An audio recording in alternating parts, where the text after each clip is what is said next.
여보세요, 119입니다. 저희 아버지가 갑자기 쓰러지셨어요.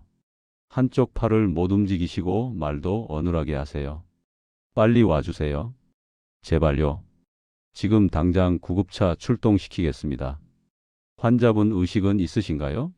네, 의식은 있는데 계속 한쪽으로 몸이 기울어요. 아까 아침에 일어나셔서 혈압약 드시고 괜찮으셨는데 갑자기 이러세요. 이것은 지난달 새벽 6시에 실제로 있었던 일입니다. 73세 김영철 어르신이 평소처럼 아침 공복에 혈압약을 드신 후 1시간 뒤 갑자기 쓰러지셨어요. 응급실로 오셨을 때 검사 결과는 충격적이었습니다. 급성 뇌경색이었거든요. 다행히 골든타임 내에 도착하셔서 혈전용해제 치료를 받으실 수 있었고 지금은 많이 회복되셨습니다. 저는 서울대학교 의과대학을 졸업하고 35년간 응급의학과에서 근무해온 최민수 교수입니다. 지금까지 수천 명의 고혈압 환자를 진료하며 확인한 충격적인 사실이 있습니다. 우리나라 고혈압 환자의 70% 이상이 혈압약을 잘못된 시간에 잘못된 방법으로 복용하고 계신다는 점입니다. 여러분, 혹시 이렇게 혈압약을 드시고 계시지 않으신가요? 아침에 일어나자마자 공복에 물 한 모금과 함께 혈압약을 드시나요? 혈압약과 함께 커피를 드시나요? 혈압약을 먹고 바로 아침 운동을 나가시나요? 만약 이 중 하나라도 해당되신다면 지금 당장 이 영상을 끝까지 보셔야 합니다. 잘못된 복용법이 여러분의 생명을 위협하고 있을 수 있습니다. 본격적인 이야기를 시작하기 전에 채널 구독과 좋아요 버튼을 꼭 눌러주시기 바랍니다. 여러분의 작은 클릭 하나가 더 많은 분들에게 생명을 구하는 정보를 전달하는 데 큰 도움이 됩니다. 댓글로 여러분은 혈압약을 몇 시에 드시는지도 알려주세요. 김영철 어르신 이야기로 다시 돌아가 보겠습니다. 어르신은 10년 전 고혈압 진단을 받으시고 성실하게 약을 복용해 오셨어요. 매일 아침 6시에 일어나시자마자 공복에 혈압약을 드시고 30분 후에 아침 식사를 하셨죠. 병원에서 측정한 혈압은 항상 정상 범위였고 본인도 건강하다고 생각하셨습니다. 그런데 문제는 바로 이 복용 시간이었어요. 어르신은 평생 아침 공복에 혈압약을 드시는 것이 옳다고 믿어 오셨거든요. 많은 분들이 공복에 약을 먹어야 흡수가 잘 된다고 생각하시는데 혈압약은 예외입니다. 오히려 공복에 드시면 위장 장애가 생길 수 있고 혈압이 급격하게 떨어지면서 뇌로 가는 혈류가 감소할 수 있어요.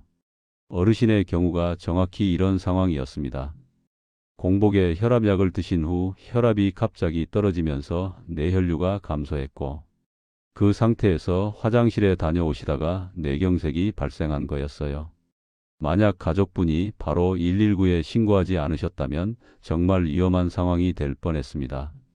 지금부터 제가 35년간의 임상 경험과 최신 연구 결과를 바탕으로 올바른 혈압약 복용법을 자세히 알려드리겠습니다. 이 정보는 여러분의 생명을 지킬 수 있는 매우 중요한 내용이니 끝까지 집중해서 들어주시기 바랍니다. 먼저 혈압약을 왜 공복에 먹으면 안 되는지부터 설명드리겠습니다.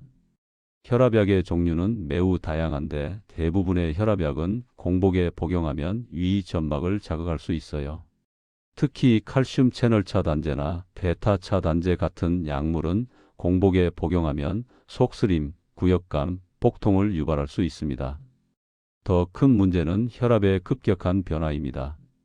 우리 몸의 혈압은 하루 종일 일정하지 않아요. 아침에 일어날 때 혈압이 급격히 상승하는데 이를 아침 혈압 상승이라고 합니다. 이때 공복에 혈압약을 먹으면 약효가 빠르게 나타나면서 혈압이 급격히 떨어질 수 있거든요. 혈압이 갑자기 떨어지면 뇌로 가는 혈류가 감소하면서 어지러움, 실신, 심하면 뇌경색까지 발생할 수 있습니다. 특히 고령자분들은 혈관 탄력성이 떨어져 있어서 혈압 변화에 적응하는 능력이 약해요. 그래서 더욱 위험합니다. 작년에 68세 박순례 할머니가 바로 이런 경험을 하셨어요. 할머니는 5년간 아침 공복에 혈압약을 드셨는데 어느 날 약을 먹고 30분 후 화장실에 가시다가 갑자기 어지러워서 쓰러지셨거든요. 다행히 큰 부상은 없으셨지만 이후로 혈압약 복용 시간을 바꾸시고 나서는 그런 증상이 전혀 없으셨어요. 그럼 혈압약은 언제 먹어야 할까요? 최신 연구 결과에 따르면 혈압약의 최적 복용 시간은 저녁 식사 후입니다. 2019년 스페인에서 발표된 대규모 연구에서 저녁에 혈압약을 복용한 그룹이 아침에 복용한 그룹보다 심혈관 질환 발생률이 45% 낮았고 뇌졸중 발생률은 무려 49% 낮았어요. 이 연구는 1만 9천 명 이상의 고혈압 환자를 평균 6년간 추적 관찰한 대규모 연구였습니다. 연구진은 환자들을 두 그룹으로 나눠서 한 그룹은 아침에, 다른 그룹은 저녁에 혈압약을 복용하게 했어요. 그 결과 저녁 복용 그룹에서 심근경색, 뇌졸중, 심부전 같은 중대한 심혈관 질환이 현저히 적게 발생했습니다. 왜 저녁 복용이 더 효과적일까요? 첫째, 우리 몸의 혈압은 새벽부터 아침 사이에 가장 높습니다. 저녁에 약을 먹으면 약효가 새벽 시간대에 최고조에 달하면서 아침 혈압 상승을 효과적으로 막아줄 수 있어요. 둘째, 저녁 식사 후에 복용하면 위장 장애를 최소화할 수 있습니다. 셋째, 수면 중 혈압을 안정적으로 유지해서 야간 고혈압으로 인한 합병증을 예방할 수 있어요. 여기서 중요한 사실 하나를 더 말씀드리겠습니다.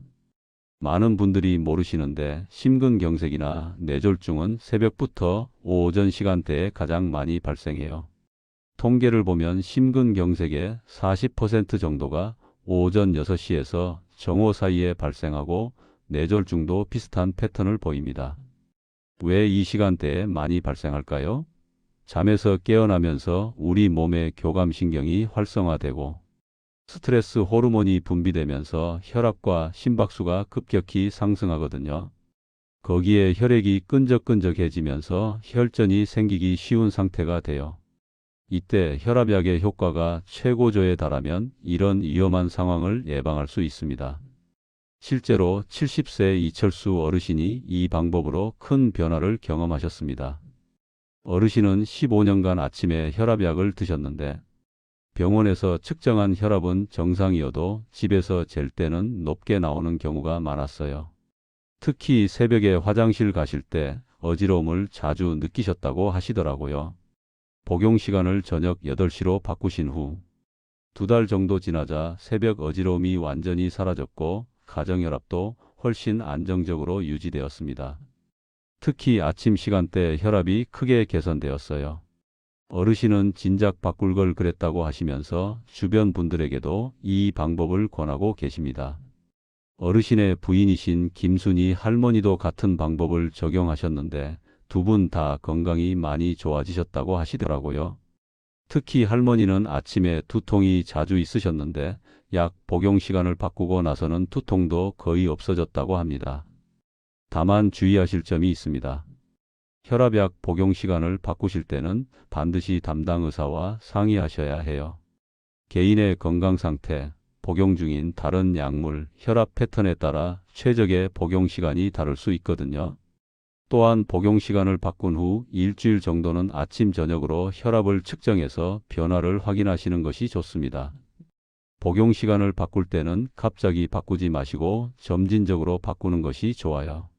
예를 들어 아침 7시에 드시던 분이라면 일주일은 오전 10시, 다음 일주일은 점심시간, 그 다음 일주일은 오후 5시, 이런 식으로 서서히 저녁 시간대로 옮겨가시는 거예요.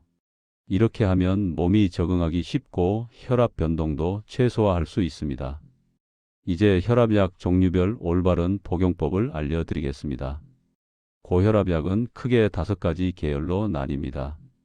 첫째, 안지오텐신 전환효소 억제제입니다. 이름이 어렵지만 간단히 AC 억제제라고 부르는데 약 이름 끝에 프릴-이 들어가는 경우가 많아요. 에날라프릴, 라미프릴 같은 약물들이죠. 이 약은 식사와 관계없이 복용할 수 있지만 마른 기침이 부작용으로 나타날 수 있어요. 만약 기침이 심하시면 담당 의사와 상의해서 약을 바꾸셔야 합니다. 저녁 식사 후 1시간 뒤에 복용하시는 것이 가장 좋아요. 둘째, 안지오텐신 수용체 차단제입니다. ARB라고 부르며 약 이름 끝에 사르탄이 들어가요. 로사르탄, 발사르탄, 텔미사르탄 같은 약물들이죠. 이 약은 ACE 억제제와 비슷한 효과를 내면서도 기침 부작용이 거의 없어요. 역시 저녁 식사 후 복용이 좋습니다. 이 약의 장점은 부작용이 적다는 점입니다. ACE 억제제에서 기침이 생긴 분들이 이 약으로 바꾸시면 대부분 문제가 해결돼요. 또한 당뇨, 병성, 신장병증이 있으신 분들에게 특히 좋은 효과가 있습니다. 셋째, 칼슘 채널 차단제입니다. 약 이름 끝에 디핀이 들어가는 경우가 많아요. 암로디핀, 니페디핀 같은 약물들이죠. 이 약은 특히 공복에 먹으면 안 됩니다.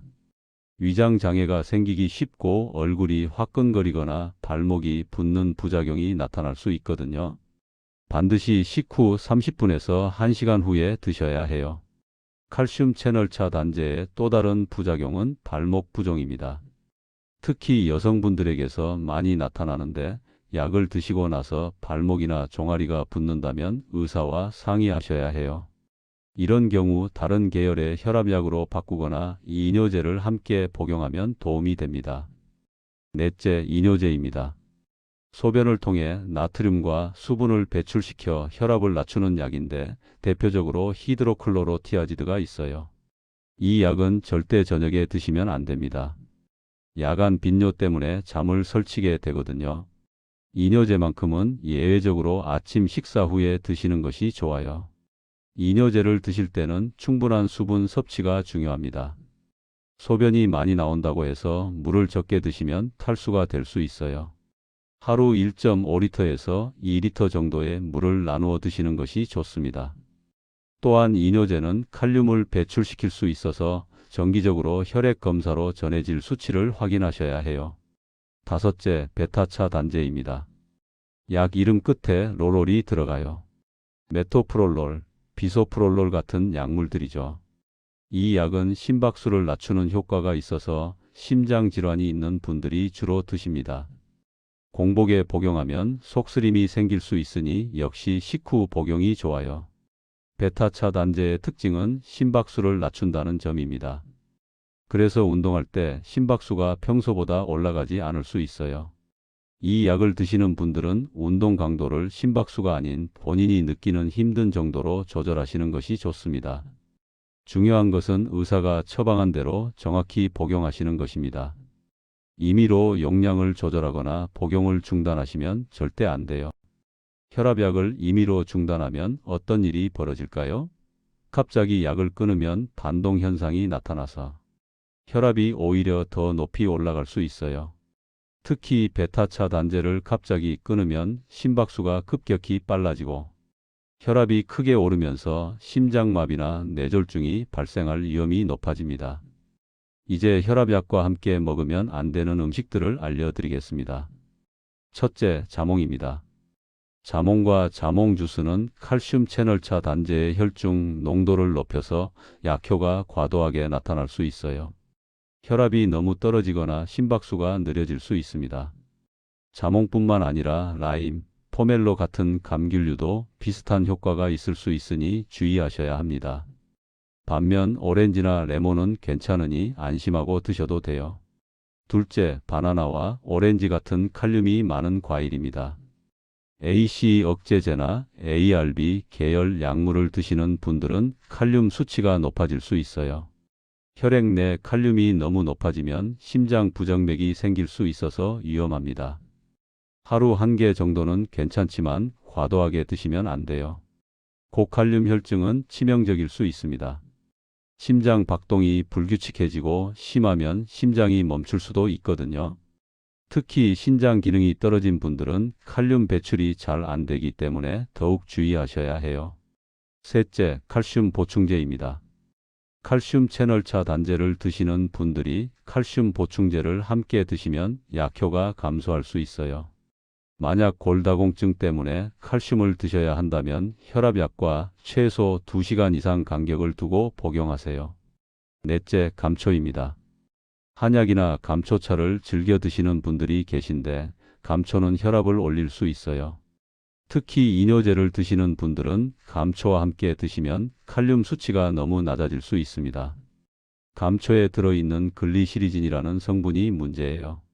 이 성분은 우리 몸에서 코르티솔과 비슷하게 작용해서 나트륨을 잡아두고 칼륨을 배출시키거든요.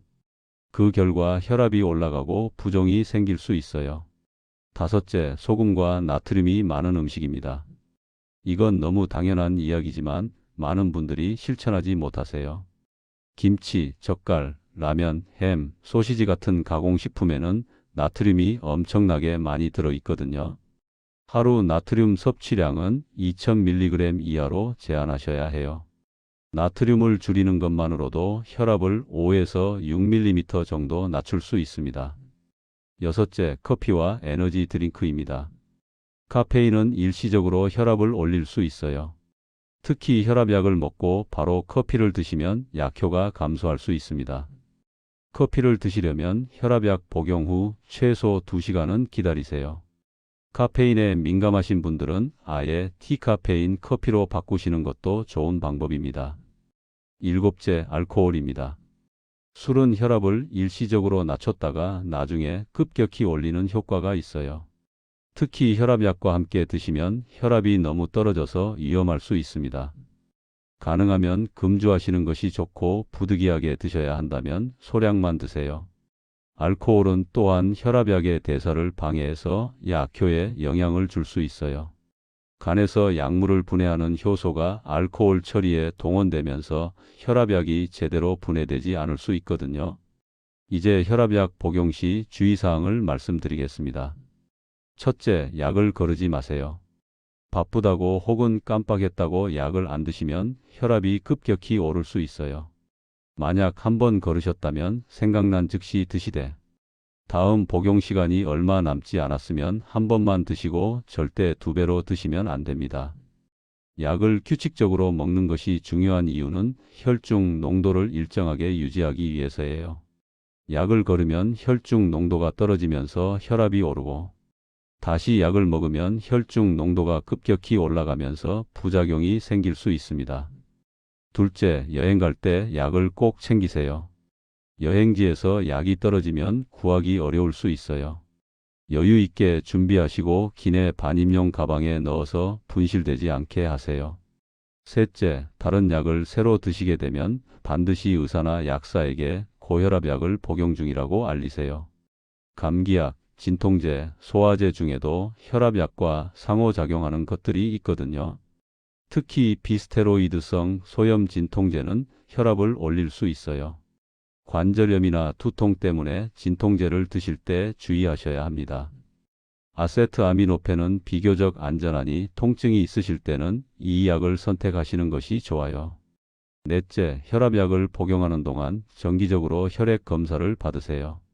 신장 기능, 전해질 수치, 간 기능 등을 확인해야 해요. 특히 AC 억제제나 ARB를 드시는 분들은 칼륨 수치를, 이뇨제를 드시는 분들은 나트륨과 칼륨 수치를 주기적으로 체크하셔야 합니다. 다섯째, 가정혈압계를 구비하시고 매일 혈압을 측정하세요. 아침에 일어나서 1시간 이내 소변을 본 후 약을 먹기 전에 재는 것이 가장 정확해요. 저녁에는 잠들기 전에 재시면 됩니다. 측정 결과를 노트에 기록해 두시면 병원 진료 시 큰 도움이 돼요. 이제 혈압약 부작용을 줄이는 생활 습관을 알려드리겠습니다. 첫째, 규칙적인 운동입니다. 하루 30분씩 주 5회 이상 걷기, 자전거 타기, 수영 같은 유산소 운동을 하세요. 운동만 잘해도 혈압이 5에서 10mm 정도 낮아질 수 있어요. 단, 운동 시작 전에는 반드시 의사와 상의하세요. 특히 심장질환이 있으신 분들은 무리한 운동이 오히려 해로울 수 있거든요. 운동 강도는 대화가 가능할 정도로 유지하시고 땀이 약간 날 정도면 적당해요. 둘째, 체중 관리입니다. 과체중이시라면 5kg만 감량해도 혈압이 크게 개선돼요. 특히 복부 비만이 있으신 분들은 뱃살을 빼는 것이 중요합니다. 남성은 허리둘레 90cm 이하, 여성은 85cm 이하로 유지하세요. 셋째, 저염식입니다. 하루 소금 섭취량을 6g 이하로 제한하세요. 국물을 적게 드시고 김치는 물에 헹궈서 드시며 조미료 사용을 줄이세요. 대신 허브, 레몬, 식초로 간을 하시면 맛도 좋고 건강에도 좋아요. 넷째, 금연입니다. 담배는 혈관을 손상시키고 혈압을 올려요. 혈압약을 아무리 잘 먹어도 담배를 피우시면 효과가 반감됩니다. 지금 당장 끊으세요. 다섯째, 스트레스 관리입니다. 만성 스트레스는 혈압을 지속적으로 올려요. 명상, 요가, 취미 활동으로 스트레스를 해소하세요. 하루 10분이라도 좋아하는 일을 하시면 혈압 조절에 도움이 됩니다. 여섯째, 충분한 수면입니다. 하루 7시간에서 8시간 정도 주무시는 것이 좋아요. 수면 부족은 혈압을 올리고 혈압약의 효과를 떨어뜨립니다. 일곱째, 채소와 과일을 충분히 드세요. 하루 5가지 이상의 채소와 과일을 드시면 칼륨, 마그네슘, 식이섬유가 풍부하게 섭취되어 혈압 조절에 도움이 돼요. 특히 시금치, 브로콜리, 토마토, 사과, 배 같은 식품이 좋습니다. 칼륨이 풍부한 식품은 나트륨을 배출시켜서 혈압을 낮추는 효과가 있어요. 단, ACE 억제제나 ARB를 드시는 분들은 칼륨이 너무 많은 음식은 피하셔야 한다는 점 기억하세요. 여덟째, 물을 충분히 마시세요. 하루 1.5리터에서 2리터 정도가 적당해요. 특히 이뇨제를 드시는 분들은 탈수되기 쉬우니 물을 자주 드셔야 합니다. 이제 절대 하시면 안 되는 것들을 말씀드리겠습니다. 첫째, 임의로 약을 중단하는 것입니다. 혈압이 정상이라고 해서 약을 끊으시면 안 돼요. 혈압약은 증상을 치료하는 것이 아니라 합병증을 예방하기 위해 드시는 겁니다. 둘째, 다른 사람의 혈압약을 먹는 것입니다. 혈압약은 개인의 상태에 맞춰 처방되는 거예요. 친구나 가족의 약을 함께 드시면 안 됩니다. 셋째, 건강식품으로 혈압약을 대체하는 것입니다. 양파즙, 흑마늘, 홍삼 같은 건강식품이 혈압에 도움이 될 수는 있지만 약을 대신할 수는 없어요. 반드시 의사가 처방한 약을 드셔야 합니다. 넷째, 혈압이 높게 나왔다고 약을 2배로 먹는 것입니다. 혈압이 갑자기 높게 나와도 임의로 용량을 늘리시면 안 돼요. 의사와 상담하셔야 합니다. 다섯째, 약을 먹고 바로 운동하는 것입니다. 혈압약을 먹은 후 최소 1시간은 쉬었다가 가벼운 활동을 시작하세요. 특히 아침에 약을 드시는 분들은 더욱 주의하셔야 해요. 이제 김영철 어르신의 회복 이야기로 마무리하겠습니다. 어르신은 뇌경색 치료를 성공적으로 마치시고 완전히 회복되셨어요.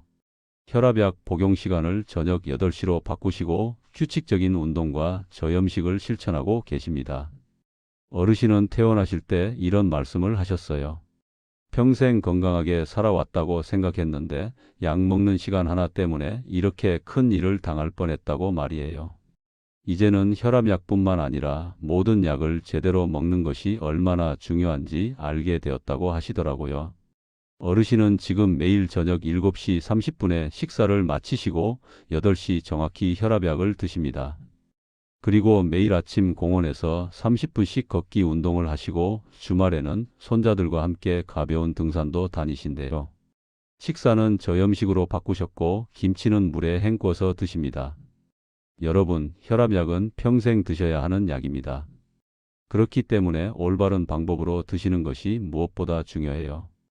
오늘 알려드린 방법들을 지금 당장 실천해 보시고 주변 분들에게도 꼭 알려주세요. 특히 아침 공복에 혈압약을 드시는 분들은 담당 의사와 상의해서 복용 시간을 조정하시기 바랍니다. 작은 변화가 여러분의 생명을 지킬 수 있습니다. 오늘 이 영상이 도움이 되셨다면 좋아요와 구독 버튼을 눌러주시고 소중한 가족과 친구들에게도 꼭 공유해 주세요. 댓글로 여러분의 경험도 나눠주시면 감사하겠습니다. 혈압약을 언제 드시는지, 오늘 알려드린 방법 중 어떤 것을 실천하실 건지 알려주세요. 건강한 100세 시대, 올바른 약 복용으로 함께 만들어 갑시다. 오늘도 건강하고 행복한 하루 보내세요. 감사합니다.